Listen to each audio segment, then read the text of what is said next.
Welcome to திலோ aari creative. இனிமே நம்ம challenge class start பண்ணியாச்சு. இன்றைக்கி நம்ம சேலஞ்ச் கிளாஸில் பார்க்க போகிறது ஜர்தோசி ஒர்க் பார்க்க போகிறோம். ஜர்தோசி ஒர்க் 15 டேஸ் எப்படி ப்ராப்பராக 15 டேஸில் எல்லா ஜர்தோசி ஒர்க்கையும் எப்படி கற்றுக்கிறது அப்படின்னு சொல்லிட்டு தான் நான் சொல்லி கொடுக்க போகிறேன். நீங்கள் இந்த கிளாஸை கண்டினியூஸாக பார்க்கணும் அப்படின்னா கண்டிப்பாக என் சேனலை ஃபாலோ பண்ணிக்கோங்க, சப்ஸ்கிரைப் பண்ணி வச்சுக்கோங்க. ஏற்கனவே நம்ம சேலஞ்ச் கிளாஸ் போட்டிருக்கோம். 15 டேஸில் சிம்பிளாக எப்படி ஒரு ப்ளவுஸ் மேக் பண்ணுறது, அந்த ஸ்டிச்சஸ் இருந்தால் ஒரு சிம்பிளான பீட் ஒர்க்கை நம்ம எப்படி க்ரியேட் பண்ணுறதுன்னு சொல்லிட்டு நான் சேலஞ்ச் வீடியோ போட்டிருப்பேன். அதை பார்க்காதவங்க கண்டிப்பாக நீங்கள் போய் அந்த வீடியோவை பாருங்கள். அதே மெத்தடு தான். அதே 15 டேஸில் எப்படி இந்த ஜர்தோசியை ஃபுல்லாக கம்ப்ளீட் பண்ணுறது, எந்த மாதிரி டைப்பில் ஜர்தோசியஸ் ஒர்க் இருக்குது, அதை வச்சு எப்படி நம்ம மேக் பண்ணலாம் அப்படின்றத நான் கண்டினியூஸாக சொல்லித்தரப்போகிறேன். ஜர்தோசி மோஸ்ட்லி நிறைய பேருக்கு வராதுன்னு சொல்லிட்டு இருப்பாங்க. ஆனால் இந்த வீடியோ பார்த்தீங்க அப்படின்னா இந்த 15 டேஸில் ப்ராப்பராக நான் கற்றுக் கொடுக்க போகிறேன். என் சேனலை கண்டிப்பாக நீங்கள் ஃபாலோ பண்ணி வச்சுக்கோங்க. கண்டிப்பாக ஃபாலோ பண்ணுறவங்களுக்கு தெரியும் நான் எந்த அளவுக்கு சொல்லி கொடுக்குறேன் அப்படின்னு சொல்லிட்டு. அதுவும் ஜர்தோசி ஒர்க்கு ரொம்ப இம்பார்ட்டண்டான ஒர்க்குன்னு சொல்லலாம். அது வராதுன்ற ஒரு சுச்சுவேஷனில் எப்படி வர வைக்கணும் அப்படின்றத பற்றி தான் நான் சொல்ல போகிறேன். ஓகேங்களா? கண்டினியூஸாக சேனலை பாருங்கள். வாங்க வீடியோக்குள்ளே போகலாம். இப்போ பாருங்கள், ஃபஸ்ட் டே கிளாஸ் இது நம்மளுக்கு ஃபஸ்ட்டு இன்ட்ரோ கிளாஸ் மாதிரி தான் இது. இப்போது ஜர்தோசியை நான் இங்கே குட்டி குட்டியாக கட் பண்ணி வச்சுருக்கேன். உங்களுக்கு என்ன சைஸ் வேணுமோ அந்த மாதிரி கட் பண்ணி எடுத்துக்கோங்க. நான் இந்த மாதிரி ஜர்தோசி ஸ்ப்ரிங் ஷேப்பில் தான் இருக்கும் நம்மளுக்கு. இது இந்த கலர் மட்டும்தான் இருக்கும் அப்படின்னு கேட்டிங்கன்னா இல்லை, எல்லா வெரைட்டியான கலர்ஸ்லேயுமே நம்மளுக்கு இந்த ஜர்தோசி இருக்குது. இந்த ஜர்தோசி பார்த்திங்க அப்படின்னா ரொம்ப ஸ்ப்ரிங் மாதிரி ஒரு மாதிரி இருக்கும். இதை நம்ம கேர்ஃபுல்லாக தான் ஹேண்டில் பண்ணணும் அப்படின்னு சொல்லுவோம். எப்படி ஹேண்டில் பண்ணணும் அப்படின்னா சும்மா நம்ம லைட்டாக இந்த மாதிரி தான் நீங்கள் எடுக்கணும். ரொம்ப ப்ரெஸ் பண்ணி எடுத்தாலோ இல்லை ரொம்ப ஃபோர்ஸாக இழுத்தாலோ, இங்கே பாருங்கள், இப்படி இழுத்தீங்க அப்படின்னா உங்களுக்கு தெரியுதா இந்த ஸ்ப்ரிங் எந்த மாதிரி ஷேப்பில் மாறுது. இப்போது இதுக்கும் உள்ள டிஃப்ரெண்ட் தெரியுதுங்களா உங்களுக்கு? இதுக்கும் உள்ள டிஃப்ரெண்ட்டு இவ்வளோ தான். இந்த மாதிரி மாறிடும். இப்போது இந்த இடத்த நம்ம யூஸ் பண்ண முடியாது. இதனால தான் ஜர்தோசி கேர்ஃபுல்லாக ஹேண்டில் பண்ணணும் அப்படின்னு சொல்லலாம். அதனால் இந்த ஜர்தோசியை எவ்வளோக்கு அளவுக்கு நீட்டாக நம்மளால் கட் பண்ணியோ நம்ம கேர்ஃபுல்லாக சாஃப்ட்னஸாக யூஸ் பண்ண முடியுமோ அந்த அளவுக்கு நம்ம யூஸ் பண்ணிக்கலாம். இப்போ பாருங்கள், இதை நான் கட் பண்ணி எடுத்துட்றேன். அவ்வளோதான். இப்போது இதை நான் கட் பண்ணி எடுத்துட்டேன். இப்போது நீங்கள் என்ன பண்ணலாம், அடுத்ததுலேருந்து யூஸ் பண்ணிக்கலாம். இந்த மாதிரி வராத அளவுக்கு நீங்கள் ஜர்தோசியை கேர்ஃபுல்லாக யூஸ் பண்ணிக்கோங்க. இந்த ஸ்ப்ரிங் ஒன்ஸ் நம்ம போட்டுகிட்டே இருக்கும் போது இந்த மாதிரி ஆயிட்டாலோ இதுக்குள்ளே த்ரெட் எல்லாம் இருக்கும். அது த்ரெட்டை விட்டு நம்ம எடுக்க முடியாது. கட் பண்ணி தான் நீங்கள் என்ன பண்ணணும், இதை ரிமூவ் பண்ணுற மாதிரி ஆகிடும். ஓகே, இது ஜர்தோசி எப்படி இருக்குன்றத நான் சொல்லிட்டேன். இப்போது இந்த ஜர்தோசியை எப்படி கட் பண்ணணும் அப்படின்றத நான் சொல்லி கொடுக்க போகிறேன். இப்போது இது நான் தோராயமாக கட் பண்ணி வச்சுருக்கேன். இது ஆக்சுவலி கட் பண்ணதுன்னு சொல்ல முடியாது. நான் ப்ளவுஸுங்களுக்கு யூஸ் பண்ணதில் மீதி இருக்க ஜர்தோசி நான் ஷேப்லாம் நம்ம கட் பண்ணுவோம் இல்லையா, கட் பண்ணிவிட்டு எனக்கு மீதி இருக்கிற ஜர்தோசியில் கொஞ்சம் நான் எடுத்து வச்சுருக்கேன். இது பார்த்திங்கன்னா முழு ஜர்தோசியாக இருக்குது. இப்போ இந்த முழு ஜர்தோசியை எப்படி நம்ம ஷேப்புக்கு கட் பண்ணலாம் அப்படின்றத சொல்லி கொடுக்குறேன், கவனிங்க. இப்போ பாருங்கள், நான் நம்ம ஹேண்டில்லே எப்படி கட் பண்ணுறதுன்னு சொல்ல போகிறேன். உங்களுக்கு எந்த ஷேப்பில் வேணுமோ அந்த ஷேப்புக்கு ஏற்ற மாதிரி என்ன பண்ணிக்கலாம், இந்த மாதிரி பாயிண்ட் அவுட்டில் மார்க் பண்ணிக்கோங்க. இங்கே ஒரு டாட் மார்க்னா இங்கே ஒரு டாட் மார்க். இப்போது எனக்கு இந்த லென்த்து தான் வேணும் அப்படின்னா நீங்கள் இந்த லென்த்தில் நீங்கள் கட் பண்ணிக்கலாம். நான் மோஸ்ட்லி ஹேண்டில் தான் வச்சு கட் பண்ணுவேன். அதனால் உங்களுக்கு ஹேண்டில் மெத்தடே நான் சொல்லி கொடுக்குறேன். இப்போ இங்கே பாருங்கள், பாயிண்ட் அவுட்டில் வைக்கும் போது இந்த மாதிரி ஜர்தோசியோட மொனை இந்த கார்னர் சொல்லுவோம் இல்லையா, இந்த கார்னரை நீங்கள் இந்த மாதிரி ரெண்டாவோ மூணாவோ நீங்கள் இந்த மாதிரி வச்சு கரெக்டாக இந்த லைன்னா இந்த லைன்லேருந்து வச்சு இப்படி கட் பண்ணிக்கலாம். இப்போ பாருங்கள், இந்த மாதிரி லைன்லேருந்து இப்படி வச்சு இப்போ நம்ம கட் பண்ண வேண்டிய இடம் இது. இந்த மாதிரி நீங்கள் கட் பண்ணிக்கலாம். நம்ம சிசரை எப்படி நம்ம ஹேண்டில் பண்ணணும் அப்படின்னா, இப்படி வச்சு தான் சிசரை இப்படி தான் கட் பண்ணணும். நீங்கள் சிசரை இப்படி க்ராஸாவோ சைடாவோ வச்சு கட் பண்ணிங்க அப்படின்னா அந்த ஸ்ப்ரிங் ஆனது என்ன ஆகிடும், நம்மளுக்கு தனியாக வந்துடும். அப்போ நூலில் வந்து மாட்டிக்கும். இப்போ இங்கே பாருங்கள், இப்படி ஸ்ட்ரெயிட்டாக வச்சு இப்படி தான் கட் பண்ணணும். இப்போ நான் கட் பண்ண பீஸை பாருங்கள், இந்த கார்னரில் எங்கேயுமே நடுவில் பாருங்கள் எங்குமே வந்து ஒரு ஸ்ப்ரிங்கு கூட நம்ம அந்த ஹோல்ஸுக்கிட்ட வந்திருக்காது. நம்மளுக்கு அந்த ஹோல்ஸ் வந்து கிளியராக இருக்கும். தெரியுதுங்களா? இந்த மாதிரி ஹோல்ஸ் வந்து கிளியராக இருந்தால் மட்டும்தான் நம்மளுக்கு உள்ளே என்ன ஆகும், நம்மளுக்கு நீடில் போகும்போது ஈஸியாக இருக்கும். இல்லைன்னா அதில் வந்து மாட்டிக்கும், நீடிலோ சரி த்ரெட்டோ சரி மாட்டிக்கும். இந்த மாதிரி ஷேப்பை கட் பண்ணணும். இதுவே நீங்கள் க்ராஸாக வச்சு இப்படி கட் பண்ணிங்க அப்படின்னா, இங்கே பாருங்கள், இப்படி கட் பண்ணிங்க அப்படின்னா இங்கே பாருங்கள் தெரியுதுங்களா, ஸ்ப்ரிங்கு மேலே இதில் தெரியும். இப்போ பாருங்கள், ஒரு ஸ்ப்ரிங் ஆனது என்ன ஆயிருக்கு அப்படின்னா, உங்களுக்கு தெரியுதான்னு தெரியலை, நல்லா பாருங்கள், ஒரு ஸ்ப்ரிங் ஆனது மேலே இந்த மாதிரி மூவ் ஆகி வந்திருக்கும். அப்போ உங்களுக்கு அதில் வந்து ஹோல்ஸே என்ன ஆகாது, கிளியராக தெரியாது. தெரியுதுங்களா? ஹோல்ஸே கிளியராக தெரியாது, ஒரு ஸ்ப்ரிங்கு மேலே இருக்குது, அவ்வளோதான். இதே மாதிரி தான் நீங்கள் கட் பண்ணிங்க அப்படின்னா இந்த மாதிரி உங்களுக்கு வந்துடும். நான் ஃபஸ்ட்டு சொன்ன மாதிரி தான் நீங்கள் ஸ்ட்ரெயிட்டாக வச்சு கட் பண்ணிங்கன்னா, இப்போ நம்மளுக்கு இந்த பீஸ் வந்து யூஸ் ஆகாது. அதனால் இதை நம்ம கட் பண்ணி ரிமூவ் பண்ணிடணும். அகெயின் மறுபடியும் நம்ம என்ன பண்ணலாம், ஸ்ட்ரெயிட்டாக வச்சு கட் பண்ணி பார்ப்போம். இந்த மாதிரி ஸ்ட்ரெயிட்டாக வச்சு இப்படி கட் பண்ணிங்க அப்படின்னா நம்மளுக்கு ஹோல்ஸ் வந்து கிளியராக ப்ராப்பராக இருக்கும். நம்மளுக்கு ஹோல்ஸு ஓகேங்களா? இது கட் பண்ணுற விதம். சைஸஸ் வந்து நீங்கள் எப்படி வேணால் எடுக்கலாம் இல்லையா? இந்த சைடில் இந்த சைஸஸ், அடுத்த சைஸு, இப்படி இந்த மாதிரி நீங்கள் மார்க் பண்ணிக்கிட்டு தாராளமாக நீங்கள் இந்த மாதிரி யூஸ் பண்ணிக்கலாம். இப்படி ஹேண்டை யூஸ் பண்ணாமல் இப்படி வச்சுட்டு இப்படி கட் பண்ணி சைஸஸை நீங்கள் எடுத்துக்கலாம்.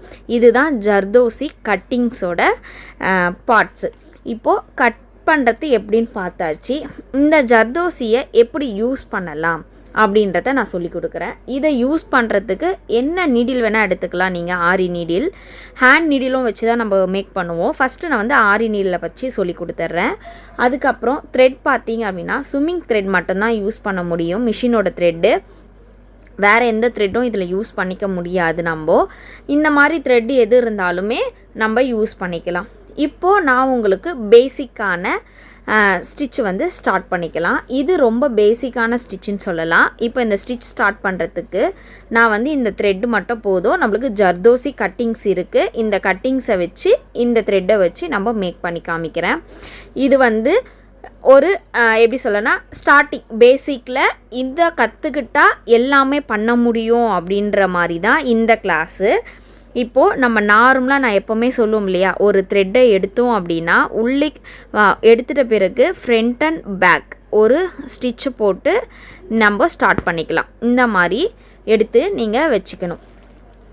இப்போது ஜர்தோசியை இங்கே பாருங்கள், இந்த மாதிரி உள்ள இந்த நீடிலுக்குள்ளே விட்டு இந்த நீடிலோட ஹெட்டு மட்டும் வெளியில் வந்தால் போதும்.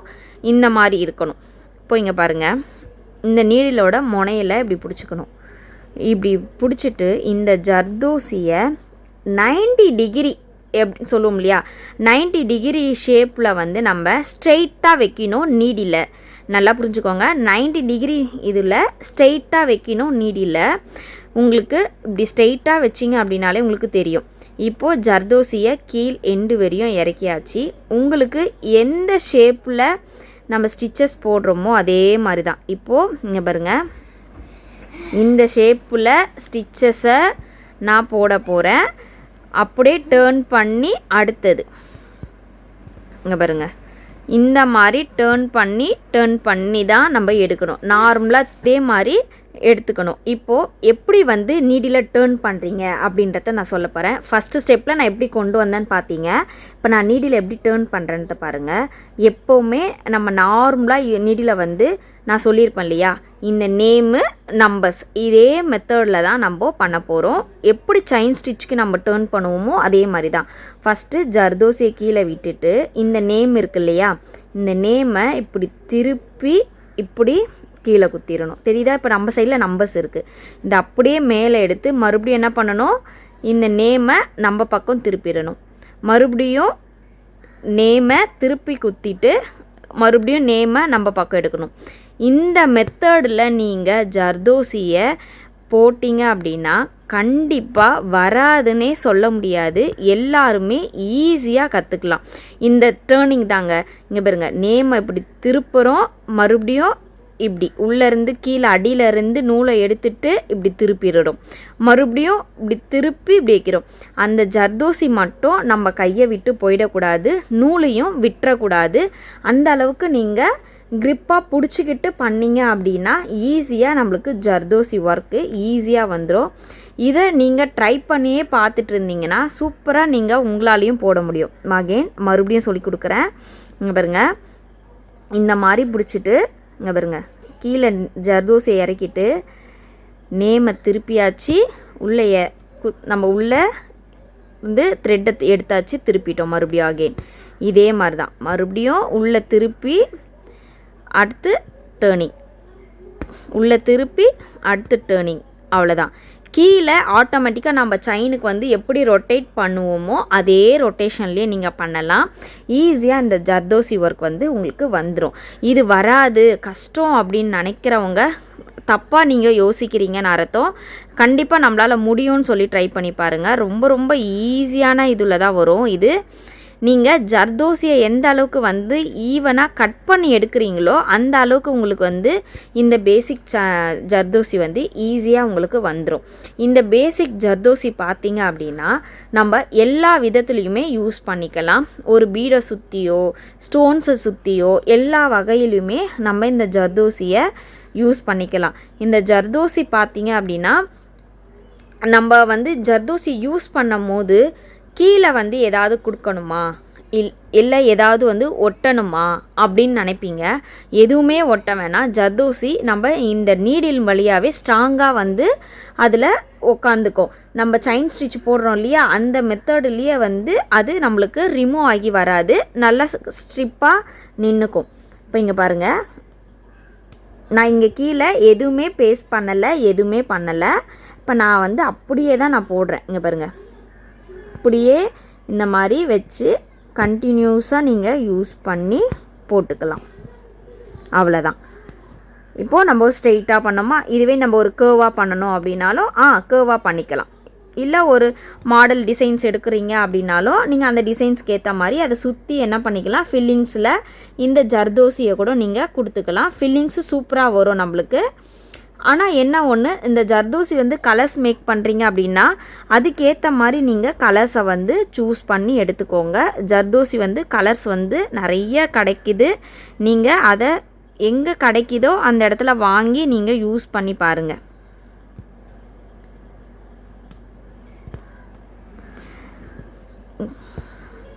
பாருங்கள், இப்போது நம்ம என்ன ஷேப்பு வேணாலும் நம்ம எடுத்துக்கலாம். என்ன ஷேப்பு இருக்கோ அந்த ஷேப்புக்கு ஏற்ற மாதிரி நம்ம ஜர்தோசி ஒர்க்கை போட்டுக்கலாம். அவ்வளோதான். நீங்கள் இந்த 90 டிகிரியில் பிடிச்சா மட்டும் போதும். அதே மாதிரி இந்த டேர்னிங் பண்ணுறதுல வந்து நீங்கள் ஈஸியாக டேர்னிங் பண்ணிங்கன்னா உங்களுக்கு ஈஸியான மெத்தடில் உங்களுக்கு கரெக்டாக வந்துடும்.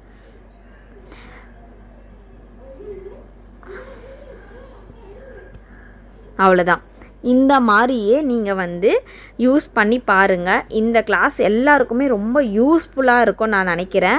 இந்த ஃபஸ்ட் டே கிளாஸில் பார்த்தீங்க அப்படின்னா எப்படி வந்து ஹேண்டில் பண்ணலாம், எப்படி கட் பண்ணலாம், எப்படி ஜர்தோசி இருக்குன்றத நான் சொல்லியிருக்கேன். இதை வச்சு நீங்கள் ட்ரை பண்ணி பாருங்கள். உங்களுக்கு இந்த கிளாஸ் பிடிச்சிருந்துச்சி அப்படின்னா கண்டிப்பாக வேறு யாருக்குன்னா யூஸாக இருக்கும் அப்படின்னு நினச்சிங்களா ஷேர் பண்ணி கூட விடுங்க. இந்த வீடியோஸை ஷேர் பண்ணி விட்டு அவங்களுமே இதை கற்றுக்கிட்டோம்.